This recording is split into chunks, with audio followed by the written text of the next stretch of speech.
Have you ever felt that deep, righteous anger of injustice? That sharp sting of betrayal?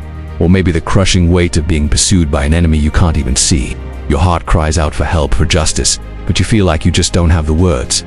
King David knew that feeling intimately, and in the raw, unfiltered, passionate words of Psalm 9, he gives us a divine template for prayer. This isn't some polite, quiet little prayer. No, this is a powerful proclamation straight from the battlefield of life. This is not a psalm for quiet, peaceful meditation. It's a war cry of worship from a warrior king who understood a profound truth. True victory begins with a verbal declaration of who God is, right in the middle of the fight. Let's break this down. David starts with his whole heart. He says, "I will give thanks to you, Lord, with all my heart." This is total, passionate engagement. He's not holding anything back. He's not trying to clean up his feelings or pretend he's not in pain.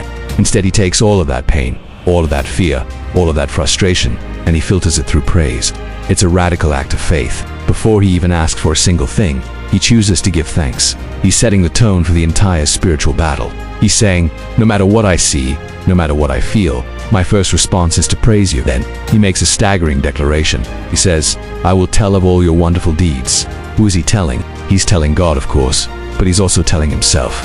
He is literally preaching to his own soul, reminding himself and declaring to the heavens of God's track record. He's recounting God's faithfulness in the past to build his faith for the present.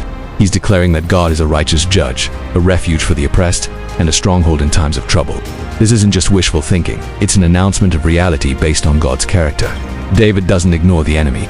He looks at the reality of his situation square in the face. He says, "The nations have fallen into the pit they have dug. Their feet are caught in the net they have hidden." He acknowledges the danger of the plots, the schemes against him.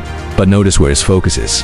His focus isn't on the pit or the net. His focus is on the God who avenges, the God who remembers, and the God who never, ever ignores the cry of the afflicted. This is the key that unlocks the power of this psalm. Psalm 9 teaches us to pray prophetically. What does that mean? It means we are not just asking for help. We are announcing God's nature over our situation before the breakthrough even comes. We are stepping into our authority as children of God and declaring what is true in the heavenly realms, even when our earthly circumstances scream the opposite. We are singing the victory song in the middle of the siege. Think about the power in that. When you pray the words of Psalm 9, you are doing more than just repeating ancient poetry. You are aligning your voice with the eternal court of heaven, where the final gavel has already come down in your favor because of Jesus. You are prophetically declaring that the enemy's plans are nothing more than a trap they themselves will fall into. You are announcing that your name is not written for destruction, but for deliverance. This is a strategy for spiritual warfare. When fear tries to whisper lies, you answer it with a shout of praise. When anxiety tries to overwhelm you, you declare that the Lord is your stronghold. You don't just ask God to be your refuge, you declare that He is your refuge. You're not waiting for the storm to pass to praise Him. You're praising Him in the storm, and that very act of praise becomes your weapon. So let this psalm be your framework. Don't just read it silently. Pray it aloud. Shout it if you have to. Let the words fill the room you're in. Let them echo in your car. Let this be the passionate prayer that transforms your fear into unshakable faith and turns your current crisis into your next powerful testimony. Let's do it together now. This is a prayer inspired by the heart of Psalm 9. Let's declare it together.